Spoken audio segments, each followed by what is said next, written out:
Is Ashley with us yet? Okay, I'm here. I can hear now. Okay, it's 6 o'clock, so we'll start the meeting. I'd Okay, like to bring, 1 second, Pardon? let's just let it go up to YouTube here real quick. okay, Okay, I think it's done. Okay. Let me just check. Yes, we're good. all good. All good. I'd like to call the regular board meeting, May 18, 2020 to order. Roll call. Mrs. Daniels, Present. Ms. Thomas, Here. Mrs. Tucker, Here. Mrs. Kitson, Here. Mr. Chuby. Here. Before we start, we have an amendment to the adoption of the agenda for items 12 and 13. So I'll make the motion to amend items 12 and 13 to read, is recommended board approve the awarding of a contract with WR Restoration for the restoration of Performing Arts Center facet and counter flashing for an amount not to exceed $252,000 and $640. On item 13, it is recommended that the board approve the awarding of a contract with Mid-State Restoration to perform masonry repairs at the middle school for an amount not to exceed $9,750. Is there a second to the agenda motion? Second. Under discussion. Was that all done? Correct, Al? Yes. Roll call. Mr. Chuby, Yes. Mrs. Tucker, Yes.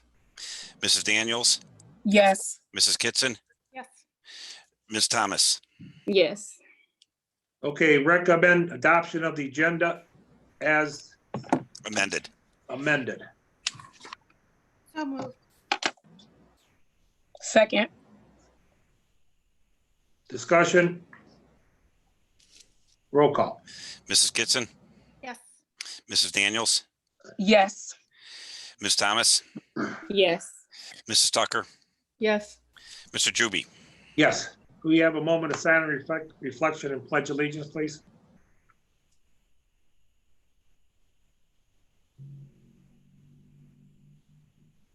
I pledge Pledge allegiance allegiance to the flag of the United States of America and to the republic for which it stands, one nation, under God, indivisible, with liberty and justice for all.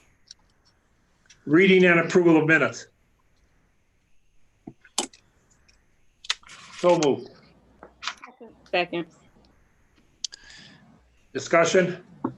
Roll call. Mr. Chuby, Yes. Mrs. Kitson, Yes. Mrs. Daniels, Yes. Ms. Thomas, Yes. Mrs. Tucker. Yes. Okay, board president's report. I have a very short report. Good evening and welcome to our May 18th board meeting. Tonight's meeting will feature our annual Roses for Teachers. This is a board meeting that we look forward to each year as it recognizes the impact these outstanding teachers had on our students. Congratulations to both the students and the teachers. The graduation ceremony takes place May 26th to May 28th from 11:30 a.m. to 6 p.m. and will then air on June 14th. Please stay safe and healthy. That concludes my report. Any other committee reports? Yes, I have a policy committee report. The policy committee will be meeting on Wednesday, this Wednesday, to go over 17 policies. We will bring those policies before the board next month. Thank you. Any other meetings? I do have a CVCC report, just a few items. The Permanent Improvement Fund that we have at CVCC, our construction trades program, the students there will be building a storage building for CVCC. It'll be considered a class project and it'll actually probably take a couple of years to complete, especially with the potential for distance learning in the fall. So we look forward to that, and it's similar to the garage that they built for our district. Okay. We did authorize the distance learning for CVCC, and that was effective March 17th, 2020 till the end of the year. We did waive teacher and administrative evaluations that have not been finalized or were not finalized prior to March 14th. Also, CVCC did get some CARES Act money, and that's actually going to be used for the adult education students. to assist with their tuition. So hopefully they can complete the year. And we did have 63 graduating seniors that had outstanding fees. And we passed a motion to just cover those outstanding fees and not make the student responsible for those. And we also are hiring a school nurse, and that position will be part of the teachers union. And that's all I have. One thing I did want to mention, I know graduation for us is next week, and I have health issues. I'm immunocompromised, and I'm taking care of my 86-year-old mom. And for those two reasons, I can't justify putting myself in a position of risk to her or to myself. So while I hope everyone can understand that, and I hope everyone has a good graduation, I'm sure there will probably be some students that won't be at graduation. And I just wanted to explain my reasoning for not being there next week. No problem. That's it. Thank you. Stay Any safe. other reports? I do have a report as city liaison. Just to let everyone know that the rec center is closed and will remain closed for the entire summer. The next city council meeting will be next Tuesday as opposed to Monday, because Monday is the holiday. So it is Tuesday, May 26th at 7 p.m. If you would like, you can call in. The number is 978-990-5000. The access code is 530352, and then you would press pound. I also have a communication from our city council liaisons that they would like me to share. Garfield Heights City Council would like to congratulate the students of the class of 2020. Members of the class face challenges no previous graduating class has seen before. The ability to adapt to change and meet unforeseen challenges during this time shaped the class of 2020s for future success. Whether the future is shaped by college education, military service, vocational experience, or any other career path of choice, we wish you success in building your future careers. We would like to thank the Board of Education and all staff members of the school system for their dedication to the students of our community. It was never more evident than this school year. Your continued efforts to engage students and offer support for students and family in this time speaks to the character of our school district. Sincerely, Garfield Heights City Council School Liaisons, Michael Dudley Sr. and Jason Blake, on behalf of Garfield Heights City Council. That ends my report. Thank you. Any other committee reports? No, I don't have a report today. I just have one more thing. I'd like to offer the condolences, extend the board's condolences to Nichelle on the loss of her grandmother. Thank you. Thank you. Any other reports? Seeing none, Mr. Hanke, you want to move on to presentations? Certainly, President Juby. I asked Mr. Juby if Eric Johnson could join us today, just to kind of go over the really rapidly changing landscape as it pertains to the COVID-19 pandemic. Just to kind of brief the board on what some of the things that are out there in the legal landscape as it pertains to boards of education. So I'll turn it over to him. Yes, so thank you for having me. Right now, every day seems to bring some sort of change, and we move into adapting to whatever that revision may be. And so right now, there's a very strong focus on the return to work and return to school parameters, and making sure that we as a board are prepared for both of those realities. And so really right now, when we look at moving forward, you can put things into various categories. And the first category is really health and safety, and health and safety related to both bringing employees back and then eventually whatever school may look like, whether it's blended learning, whether it's still virtual learning, whether it is staggered days, staggered weeks, whether there are staggered shifts, depending on what that looks like, making sure that everybody stays healthy and safe as we bring folks back. And so when you look at what ODE and ODH are looking at as far as those parameters, there are a number of things that we need to consider. And I won't drill down into the specifics of each. This is still a work in progress and will continue to be a work in progress. And of course, that is guidance for us, but also there's a number of other issues and sources of authority that come into making sure that we're doing what we need to do as far as employment, as far as instruction. And so looking at some things that we will need to tackle moving forward, daily assessments and daily precautions with both employees and with looking at when students do come back onto property, whenever that may be. And so things like health assessment and temperatures and assessing both, encouraging that assessment at home, and then whether we need to do assessment at school, both for, again, employees and students.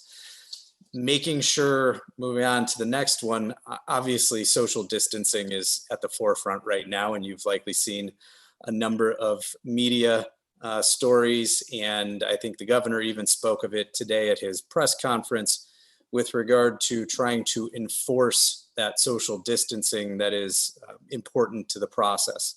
And so how do we do that, both from an employment and then in turn from a student perspective, if that is a restriction and or guidelines that we are supposed to be adhering to. And so for those of you who have children, understanding and trying to keep them away from each other, off of each other, stopping those things is a very difficult thing. And I picture a kindergarten class of 20 students trying to explain to them the social distance constructs and then trying to enforce that on a daily basis. But that is likely going to be a reality. It's a reality in countries that have reopened schools to some degree. And so I would anticipate that it is going to be something that we will need to deal with.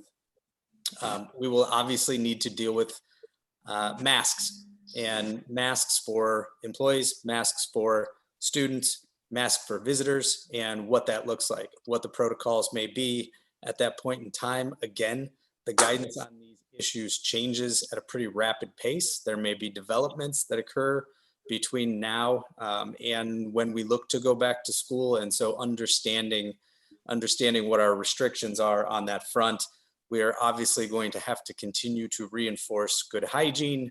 There's probably going to be an educational component of that to students, as well as training for employees. And so making sure that we all understand what that looks like, and that education is probably going to have to be different at the various levels, from kindergarten through high school. Certainly the training of your staff is going to be at another level as well, making sure that we maintain safe space in addition to the social distancing. One of the pieces that we will also need to look at is our response to when there may be symptoms of the virus at school. And that's whether within an employment context or again within the student context, and how we manage that. In turn, unfortunately, it is a likelihood that there will be a diagnosed case. Hopefully that's not the case, but we need to be prepared if that is in fact a reality, and what that looks like and how we respond to that situation. And then finally, from the standpoint of just the actual logistics of returning back to school, there will be operational impacts. How you bus students to school, how you manage them and what your cafeteria looks like, how you manage within the building, just the progression from class to class and the spacing that goes on within the hallways. Those are going to be very difficult items to deal with. Certainly the state has a task force, and they're looking to provide additional guidance as they gather best practices and work with the Department of Health and talk about all these issues. But in the meantime, we still need to be prepared and make some decisions at the local level, because whatever ODE and ODH come out with, there is going to be a strong component kicked to the discretion of the local, as they call it, the local educational agency, to make determinations based on your specifics as to how you manage these general parameters. And in turn, communicate those parameters out to employees and parents, guardians, students. That's going to be a critical component. You can have a great plan, but if it's not communicated, it's certainly all going to fall apart at that point. Some of the other things, obviously, you're going to need to think about what the education looks like as we move closer. And so I mentioned it briefly. I won't drill down into specifics on that, but again, being prepared that if we are, again, having some offsite learning, what that looks like now that you've had some time to prepare for that. There may be professional development involved over the summer months to look at doing instruction online in a way that is certainly enhanced for all of us. There may be differentiation at the levels. And so understanding what that might look like for elementary versus middle versus high school, and being prepared with all of those contingencies. It's a very difficult thing to plan for. And obviously there are a number of potential options that could be in place. Each one of them would require a summer's worth of work from your administrative staff. What the curriculum looks like, depending on what forum you're using, because the curriculum may need to be adjusted depending on what your needs are. And so again, the educational and instructional component, obviously that's what we do, that's what we're here for, and that's going to remain a critical piece. There will be a number of things along the way that you will have to deal with. So for example, a student who may be a high-risk student, likewise an at-risk employee. And so how you manage those individual situations to make sure that we're carrying out our obligations to our folks.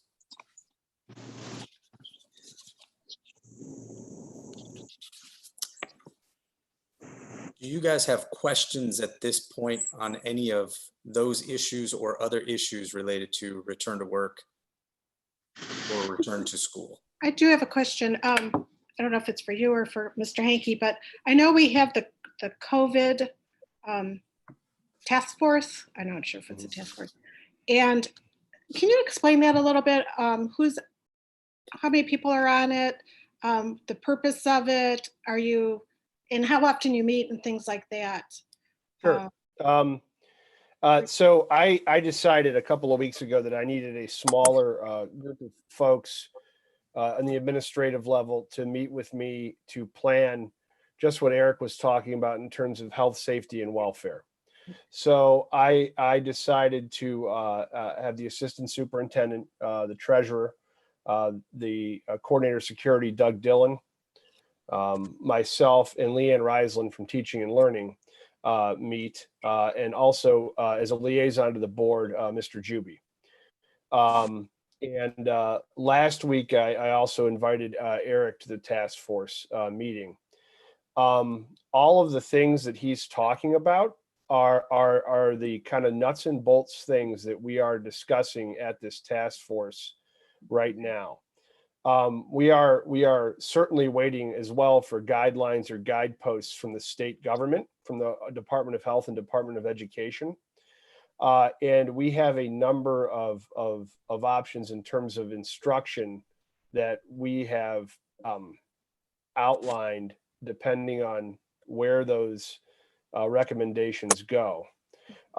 Further, Al has sourced PPE through the Ohio Schools Council in the form of masks and hand sanitizer.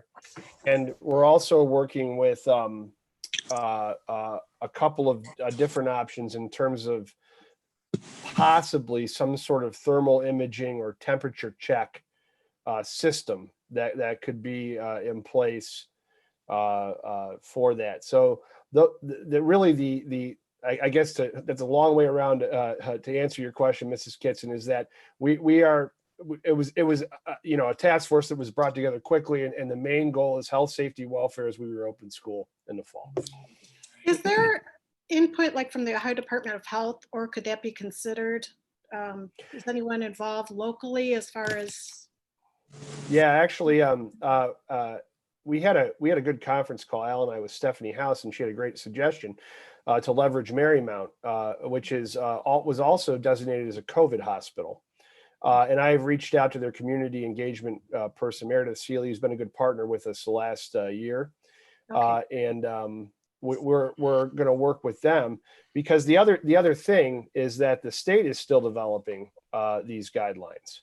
Right. So we're trying to have some local input into this process. And, I quite frankly, and the Cleveland Clinic's been a leader even nationally on the COVID response. So those are good folks to try to get recommendations from as you have information come.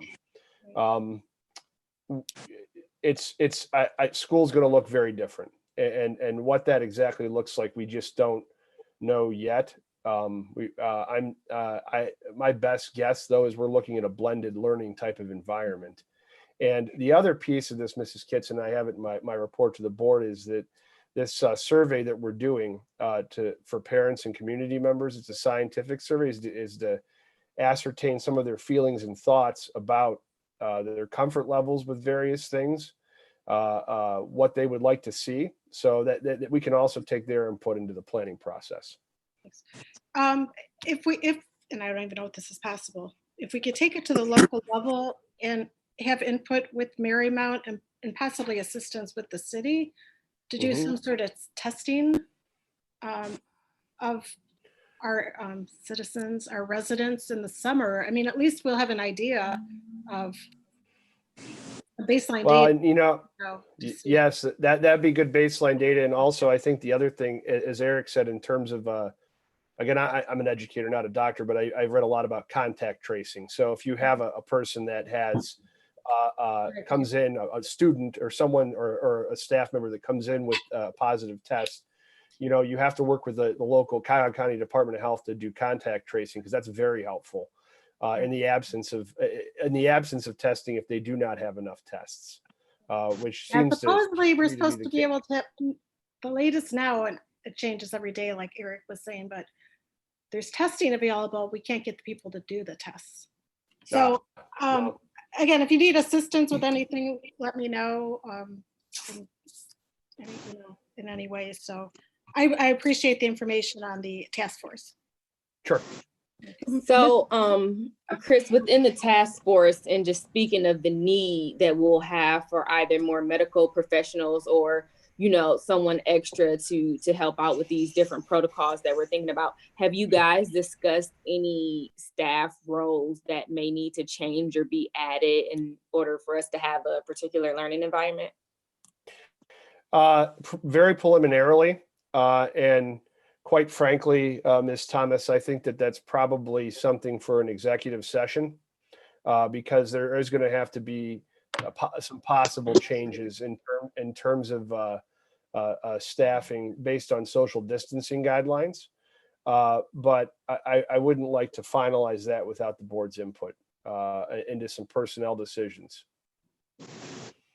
Also, Mr. Hankey, as your task force is meeting, are you on the educational side talking about how our last quarter of school will also add to the summer gap in terms of where our students will be in the fall, and how we might address that as we're moving into the fall and reopening school?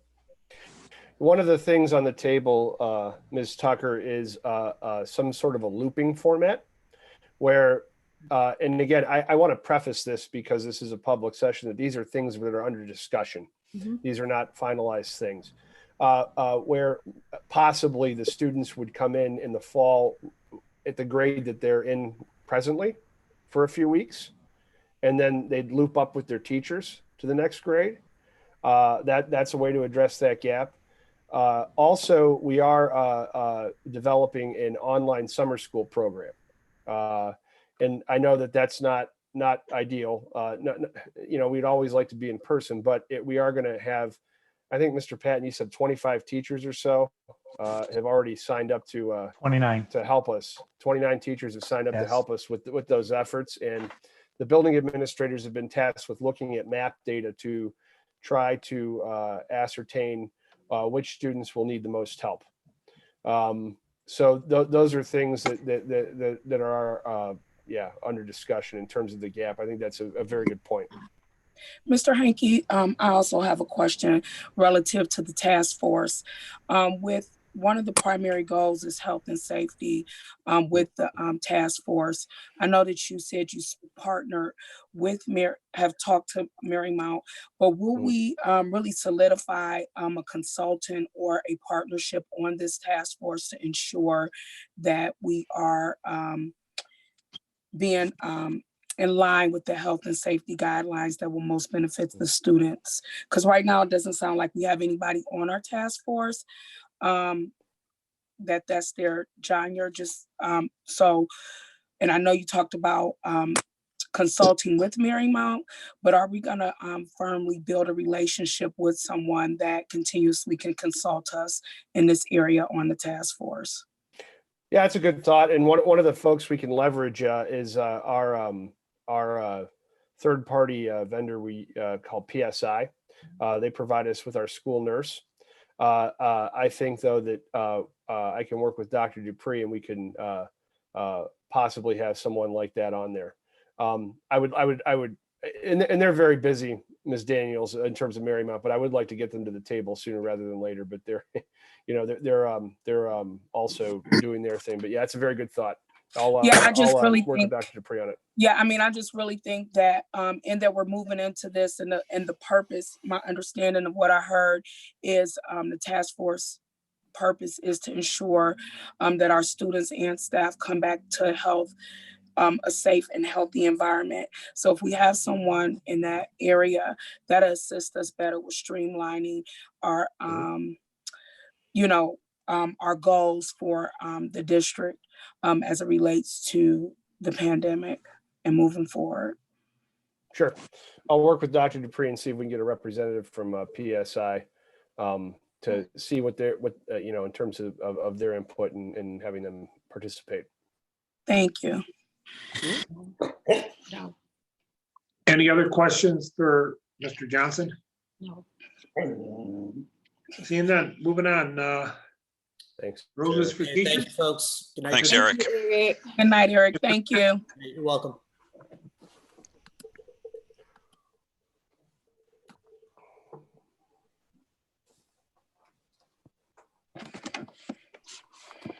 Mr. Hank, are we ready for Roses for Teachers? Yeah, I'm gonna pass the baton over to Mrs. Bailey. Are we ready to go with the presentation? Okay, she gave a thumbs up. So go ahead and roll it when ready.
Hello, Bulldog family. In the course of doing our jobs as administrators and staff here in the Garfield Heights School District, we have all sorts of tasks. One of our favorites is introducing top 10 students. Although a high school student's GPA is based on their 4 years in high school, they really start working toward this honor in kindergarten. The knowledge they gain and the work habits they form in elementary and middle school lay the solid foundation they need to achieve top 10 status. A few years ago, our top 10 told us that although they achieved this honor through hard work, they had a little help. Obviously, their parents played a major role in molding them into fine young adults, but they felt that their teachers played a big part too. Since we can't recognize each and every teacher individually, we asked the students to choose that one special teacher that stood out in their memories. This is how Roses for Teachers was conceived. As we introduce our top 10 for the class of 2020 and tell you a little bit about each of them, we will also read a short essay that each student wrote about their memorable teacher. That essay was framed and will be presented as a plaque to that honored teacher. Ms. Hager will now introduce our top 10 and Roses for Teachers. Welcome to our Roses for Teachers ceremony. We're all very proud of our school system, but our biggest asset is the students. Tonight, I have the immense pleasure of introducing you to the very best our school system has to offer, our top 10 students. Although these bright young men and women have accomplished much through their dedication and hard work, a portion of their success must be attributed to the guidance and support of their parents. As I introduce each of these students, please help me acknowledge their parents as well. In their 13 years of school, the students always seem to have that one special teacher or counselor that stands out. This presentation is our way of acknowledging the impact a teacher or counselor can have in helping to mold a young adult.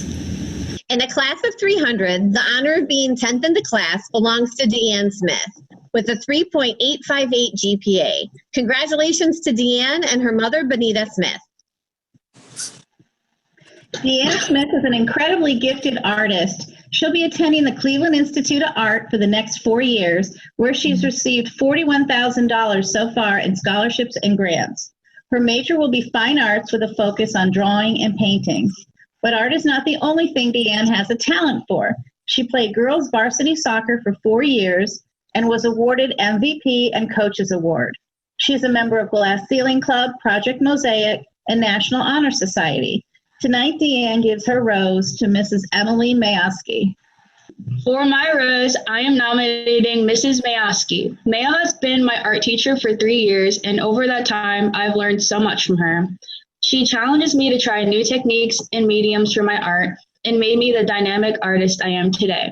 I'm forever grateful to have her in my life as an art teacher, mentor, and a friend.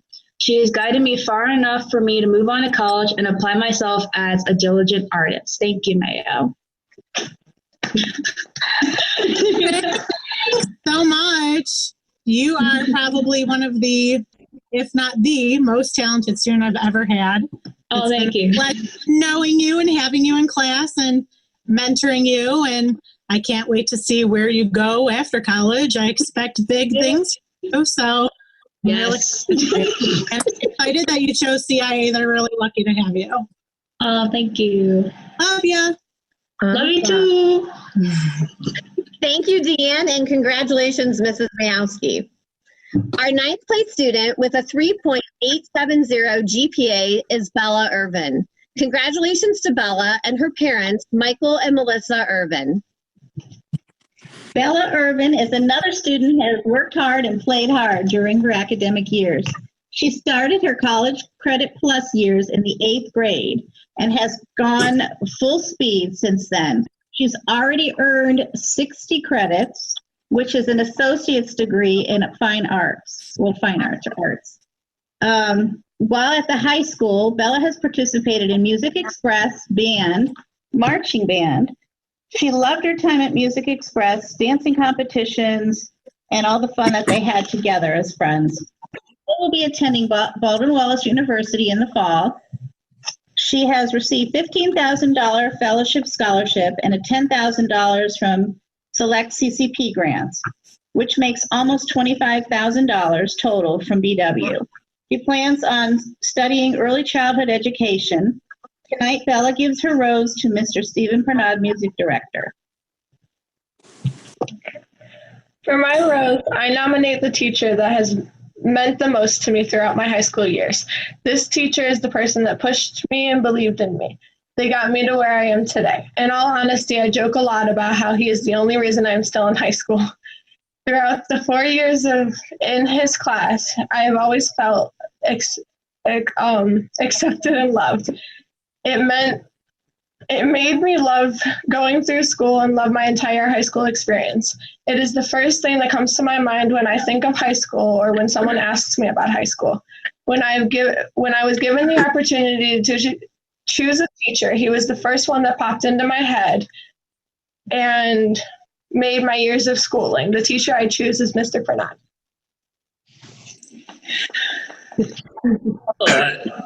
It's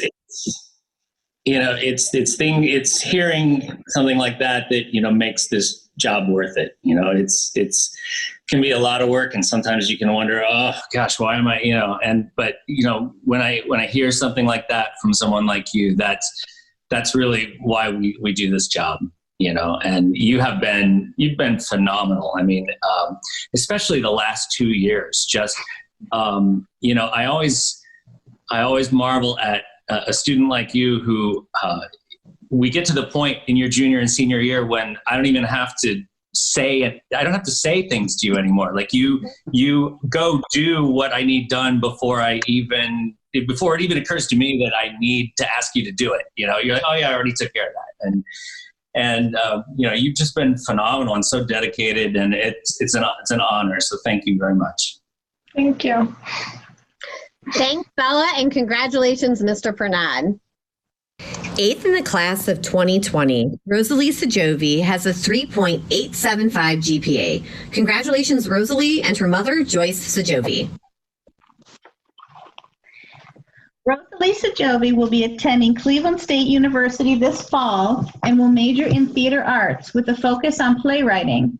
She's a talented actress and received Best Supporting Actress for the fall play this year. Besides theater, Rosalie also made time to run cross country, where she was named MVP. She also was part of track and field, where she won the Coaches Award for track. Tonight, Rosalie chose Dr. Layla Besson, a teacher who truly inspired her, to give her rose to this evening.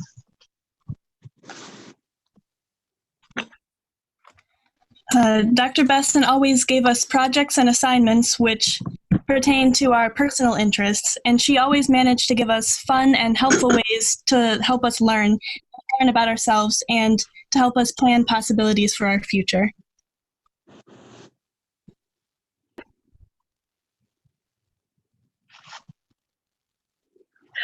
I want to say that Rosalie was a shining star in my experience as a teacher. She was a hard worker, dedicated, always wanted to do her best, and she was very, very creative. And I truly enjoyed teaching her. I feel very lucky that I had the opportunity to teach her. So thank you, Rosalie.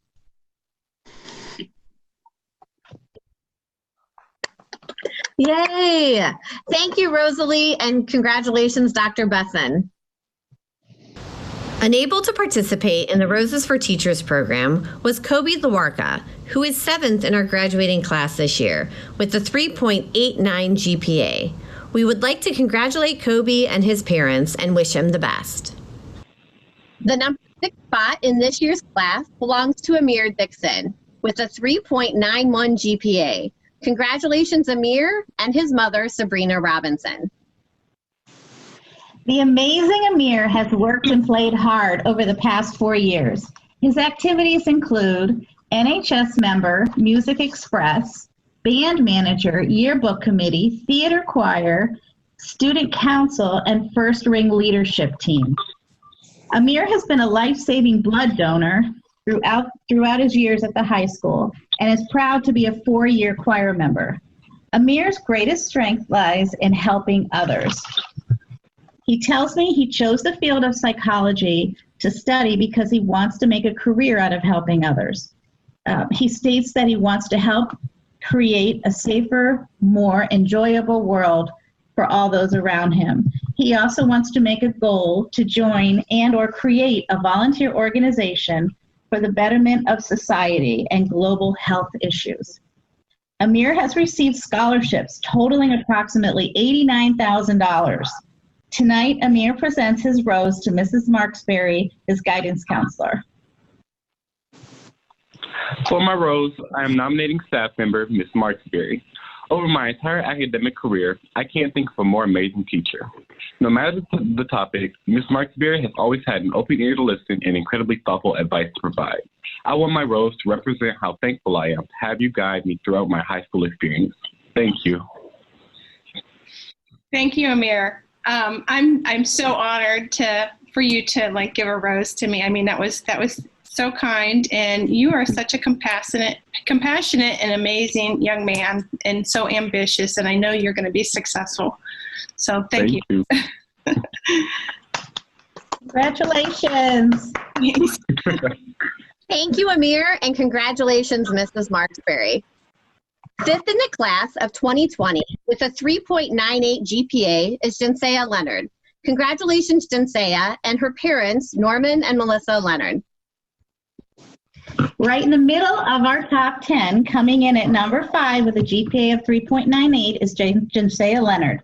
Undoubtedly one of the kindest students to grace the guidance department. Jinsea is a woman of many talents. Of course, she won't ever brag about herself, so we'll do that for her. Jinsea's high school activities include cross country, marching band, track and field, varsity basketball, and NHS, National Honor Society, and Glass Ceiling Club. She was going to do several college applications initially, but in the end ended up applying to 20 different schools. And I think she got accepted to every one, right? Almost everyone. Okay. All of her hard work has paid off, and her high school awards include Honor Roll, Perfect Attendance, PBIS Award winner, and Scholar Athlete Award. Jinsea has been awarded 14 different scholarships and grants, totaling $977,731. She will attend either Cleveland State or John Carroll. Tonight, Jinsea presents her rose to guidance counselor, Mrs. Bobby Marksberry.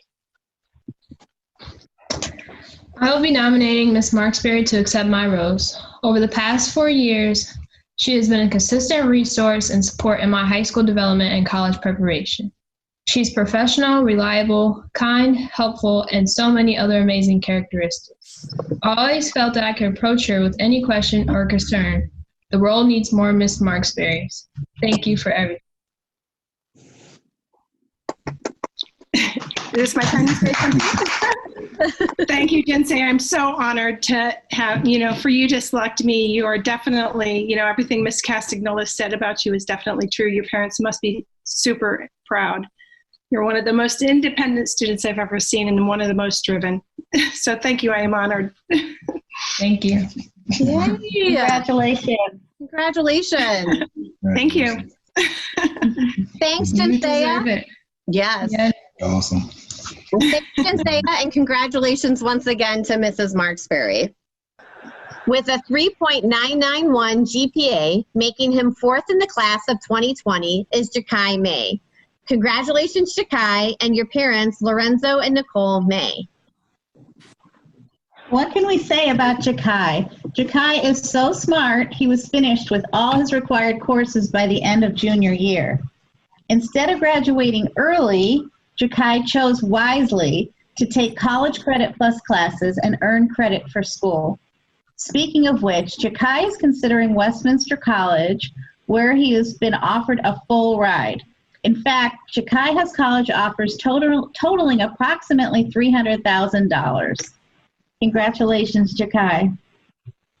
Jakai is giving his roses for teachers to Miss Castagnola. For my rose, I am nominating Mrs. Castagnola. Over the past couple of years, I've been going through very tough times, so I had nowhere to turn to. But when I went to her, she did nothing but help me and still does. With love, Jakai May. Thank you so much, Jakai. It has really been an honor getting to know you, and I know you're going to have huge success. outside of high school. You're going to have huge success. And I hope you just keep in touch with me. Thank you. I definitely will. Okay. Thank you, Jakai, and congratulations, Ms. Castagnola. 2020's third-ranked student is Malachi Fruits with a 4.044 GPA. Congratulations, Malachi, and his parents, James and Christy Fruits. Marching in at number 3 with a GPA of 4.04 is Malachi Fruits. Although Malachi is a world traveler, having been to such exotic places as Singapore and Indonesia, his favorite place to travel is down to the Performing Arts Center wing in the high school. It's there that Malachi partakes in concert band, jazz band, marching band, where he was a field captain, varsity choir, show choir, and musical theater. When not in the performing arts wing, Malachi loves being on the soccer field, where he is captain of the varsity team. Wow, have I also told you he's president of the National Honor Society? Malachi will be taking his talents to the University of Toledo, where he will be majoring in computer engineering. Tonight, Malachi presents his rose to none other than band director Devlin Pope.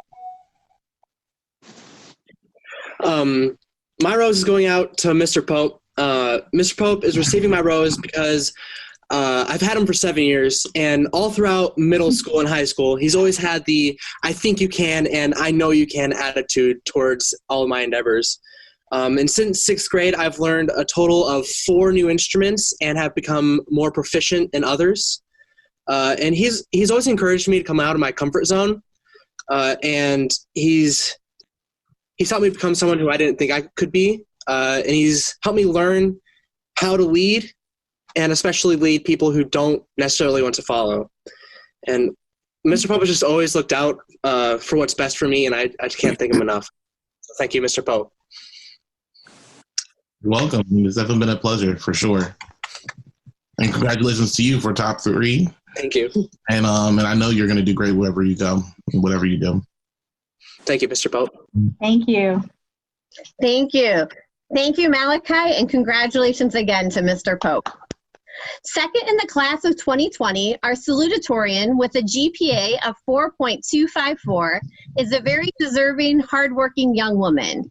Congratulations, Natalie Joritz, and her parents, Dr. Wendy Nixdorf and Keith Joritz. I have known Natalie since she was in grade school. It's been amazing to watch what she's grown into, a confident young woman and a very talented young woman.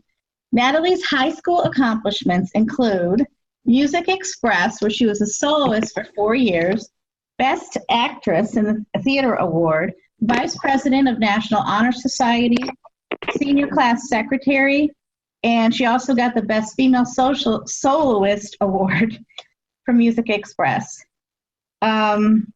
She's also Vice President of the Theater Board. In addition to these activities, Natalie was on yearbook committee, was a band manager, and participated in Project Mosaic.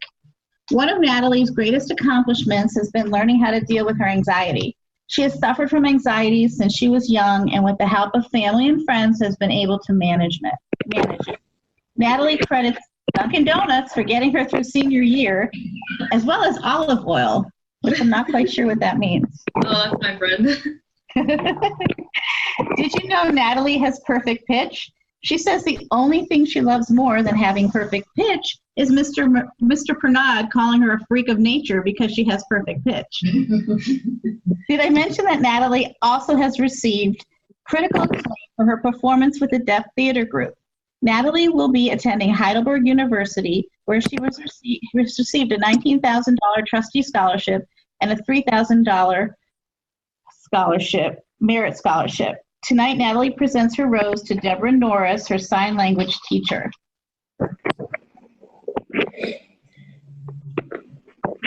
Go ahead, Nat.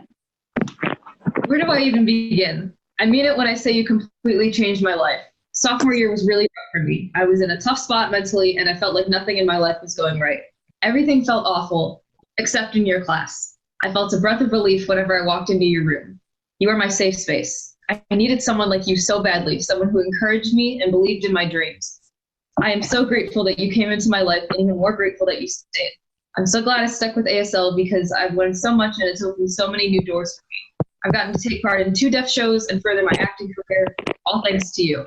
I really can't thank you enough for all the support you've shown me over the years. I hope we stay connected as I go on to college, and I wish you the best of luck managing your classes in the future. Natalie, it has been a complete honor to have you in my class. I'm really going to miss you. I'm really sad you're going, but I'm excited because I'm sure I'll see your name in lights someday. And I'll hitch a ride with your parents to go see your plays at school. Is Mark going to come?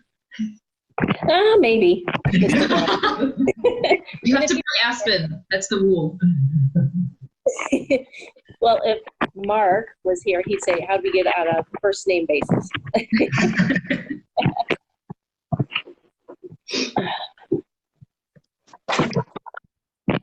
Thank you, Natalie, and congratulations, Mrs. Norris. And last but certainly not least, with a GPA of 4.276, our class of 2020 valedictorian is a very deserving, talented young woman, Miss Omnia Bakasam. Congratulations to her parents, Mohammed and Fatia Bakasam. Our #1 member of the class of 2020 will take her talents to Case Western Reserve University this fall. She'll be studying biology and on the pre-med track. Omnia is treasurer of the National Honor Society, and she's also won the honor of being selected as a Cleveland Clinic Expressionist Artist Award winner. She's received numerous scholarships from different colleges, totaling approximately $300,000 so far. Oh. She also has been active in the Moroccan American Association of Cleveland, played volleyball, was band manager, was in Glass Ceiling Club and Art Club. Tonight, she gives her rose to Mrs. Emily Mayoski.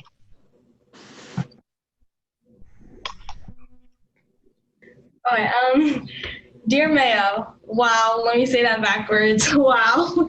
I want to thank you for being an amazing teacher and having such a positive impact on me during these last 4 years. I'm truly grateful for your consistent support throughout these past years. Your optimism and hilarious personality have always brightened up my day. I'm extremely fortunate to have experienced you as a teacher. Sincerely, Mia.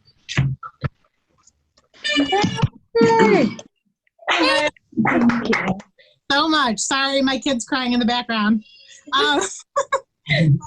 So sweet. I'm absolutely honored to be receiving a rose from you. It's been a pleasure knowing you these past 4 years and watching you grow. And you're one of my little artists who doesn't realize how talented you are and realizes that you could probably go really far with it if you really wanted to. But I'm so excited. Gosh, my kid's screaming. I'm so excited to hear that you're going to Case, and I can't wait to see how far you go there and just where you end up, because you're going nowhere but up, girlfriend. Thank you. Proud of you. Thank you. Thank you, Omnia. Yay. Thank you, Omnia. And once again, congratulations, Mrs. Mayoski. Congratulations once again to all of our Roses for Teachers recipients. Congratulations are also in order for our top 10 students. On behalf of myself, the Garfield Heights High School staff, and the rest of the Garfield Heights City School District, I would like to say how proud we are of your accomplishments so far and wish you luck in all your future endeavors.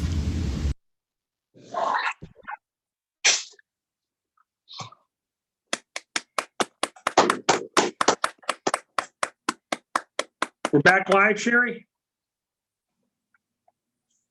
We back live? Yes. Yes, we are. Yes, we are. Okay, once again, congratulations to our top 10 students and their teachers. Moving on, superintendent's report, Mr. Henke. Thank you, President Juvie. The Garfield Heights City Schools continues to march toward the end of the school year as productive a manner as possible, with the final day for online instruction being Friday, May 29th, 2020. As a way to obtain valuable feedback from the community on the most important matters confronting our school district, the Garfield Heights City Schools will be conducting a survey. If you receive a phone call from the Center for Marketing and Opinion Research, please do not hang up and consider taking approximately 10 minutes of time to answer questions pertaining to your child's education. This input will be used in helping to formulate our plan for next school year. Thank you in advance for taking time to participate in this survey. This survey is scientific and the sample of families is chosen at random. Thoughts and words about commencement for the class of 2020. Commencement for the outstanding, hardworking, and very patient graduating senior class of 2020 will take place during an outdoor drive-up event in front of the high school on Tuesday, May 26th, Wednesday, May 27th, and Thursday, May 28th, rain or shine, from 11 a.m. to 6 p.m. Each graduate has been given a specific time to drive to the high school with their families, one graduate per car only, and the graduate will be permitted to exit their vehicle, walk across an outdoor stage, receive their diploma, and even toss their graduation cake. Strict social distancing guidelines will be followed under the supervision of our local public safety authorities. The high school has purchased T-shirts for each member of the class of 2020, and GHTA has once again and graciously helped to create a sense of normalcy with their annual placement of congratulations yard signs throughout the month of May. And in fact, that effort has been amended. That's going to be tomorrow, and they're going to be utilizing our school buses to pass out those signs. Commencement this year will be different, and there's no question about this reality. One thing that has not changed is the resilience, determination, and character of our Bulldog class of 2020. Despite the unprecedented nature of the COVID-19 situation, the high school staff, district leadership, and the entire Garfield Heights community is dedicated to honoring and recognizing the distinguished members of the high school class of 2020 in the most dignified manner possible while being compliant with all health department directives.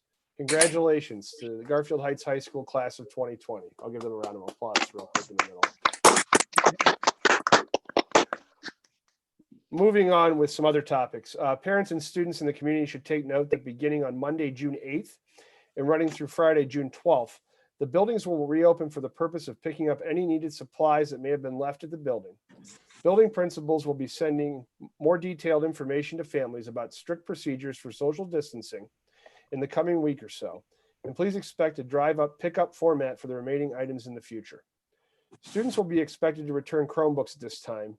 And again, more details will be forthcoming from your building principal. Please keep in mind that failure to return Chromebooks will result in the Chromebook being disabled and a bill sent to your home for the cost. We are working on a plan for each returning student in the fall to be able to have access to a Chromebook for school use at home. Details are still being planned. Starting actually today, we started kindergarten registration. It was by appointment, parents only, and socially distanced. And they're there for folks that turn, or students that turn 5 years old before August 1st. And it's at the Garfield Heights Middle School. This kindergarten registration is being conducted once again by appointment only with parents only. You're being asked to take your temperature the day of your appointment and record it upon arrival at the middle school. And our plan has received the full approval of the County Board of Health. Please call our board office at 216-475-8100 to make your appointment.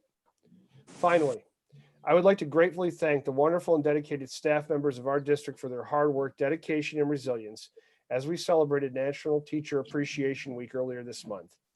The staff in the Garfield Heights City Schools has gone above and beyond the call of duty, particularly this school year, to create an instructional awareness and make a lasting contribution in the lives of our students. Our families are continually grateful for your time and talents. On behalf of everyone in the Garfield Heights City Schools community, thank you to our teachers and staff members in honor of National Teacher Appreciation Week.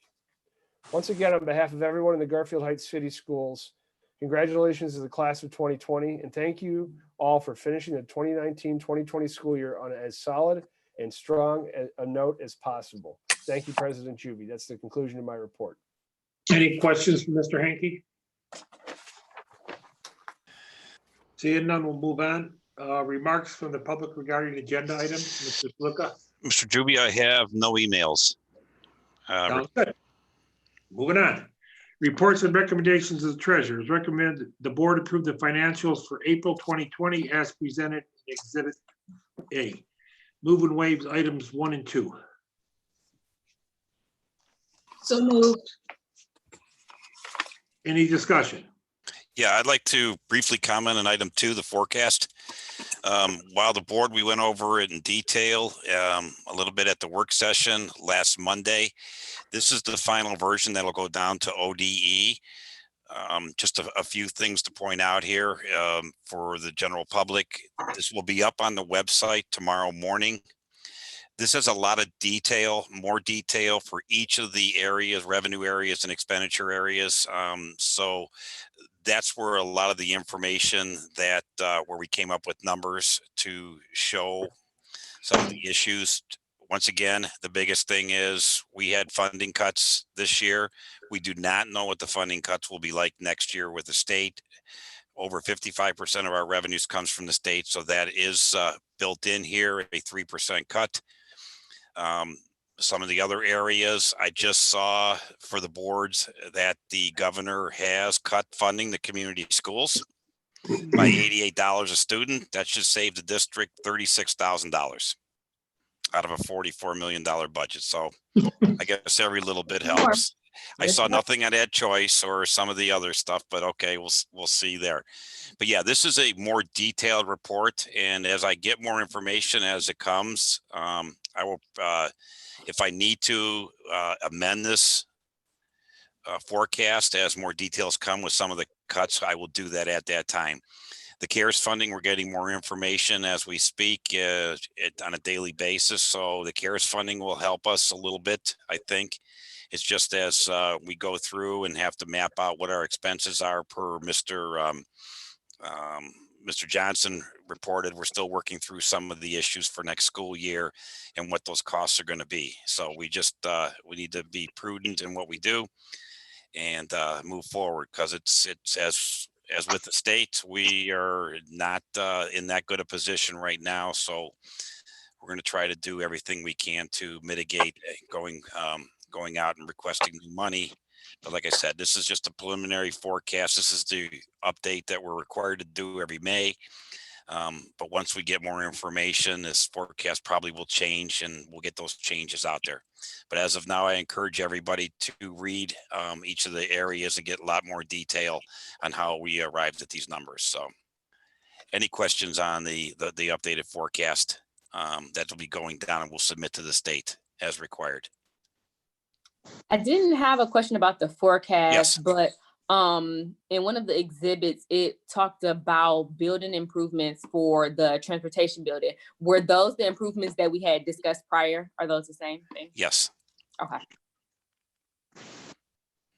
Any other questions for Ms. Luca? Roll call. Mr. Juby? Yes. Mrs. Daniels? Yes. Mrs. Kitson? Yes. Ms. Thomas? Yes. Mrs. Tucker? Yes.